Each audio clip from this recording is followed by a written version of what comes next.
Every time I go out in New Orleans, I see something I haven't seen before. It's always something interesting, and it makes me want to write. I think it's a very reciprocal relationship that writers and artists have with New Orleans, because it gets into you, you get into it. And New Orleans has such a mythical, artistic feeling to it. I just find that there's an amazing amount of stories about New Orleans. I mean, everywhere I look, there's just stories and stories and stories to be told.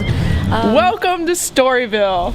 Welcome to Storyville. Hi, my name is Richard Goodman, and I'm an assistant professor of English at the University of New Orleans, where I teach creative nonfiction. And I would like to talk to you a little bit about a program that the students are trying to get together. It's a collaboration with WWNO, the local NPR station here. The name of the project is Storyville, obviously because the word story is in there, and I think many of you might know that Storyville was a place in New Orleans that had, let's just say, a lively reputation, so it just seemed to fit.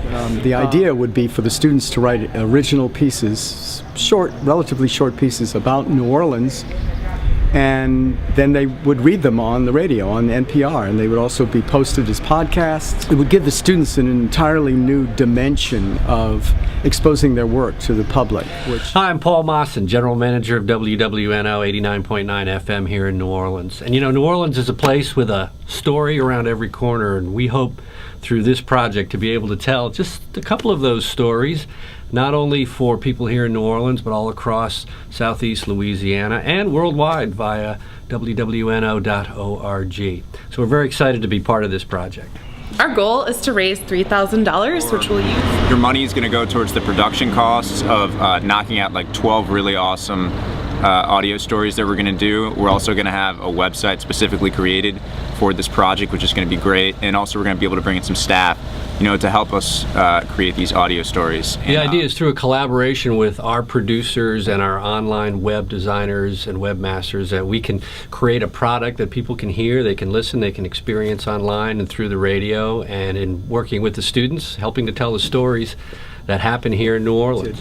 You'll hear from the students themselves and see for yourself. They're absolutely terrific, and I know you'd want to hear their stories because they are so interesting, so interestingly written, and their voices are different and energetic and just a delight. New Orleans is embracing the outrageous, including the outrageous wet heat of summer. It's a difficult thing to solve a mystery when all you have is a potato. Or, more accurately, when the potato is the mystery. As soon as my feet hit the pavement of the walking path that encircles Big Lake at City Park, I could make out the pitter-patter of drums in the distance. the first morning I woke up in the women's shelter, I didn't know where I was. It came to me gradually as my eyes adjusted to the low, unfamiliar light. We arrive at the bar and I say to Michelle, maybe we should stretch. Instead, we buy a pitcher of a beat of beer for $7.50. On a February night in New Orleans, a crowd such as had never been seen lined St. Charles Avenue from Lee Circle to Louisiana, 25 blocks, to witness a procession of lanterns floating like a swarm of fireflies up the darkened street. We have a lot of interesting awards for you to look at different levels of contributions, all the way from $5 up to $500, and so please look at those. We are especially excited about, we're going to be doing manuscript critiques, so you can get your work, 20 pages or so, looked at by one of the very talented MFA students from the University of New Orleans program. We would love your support and appreciate it very much.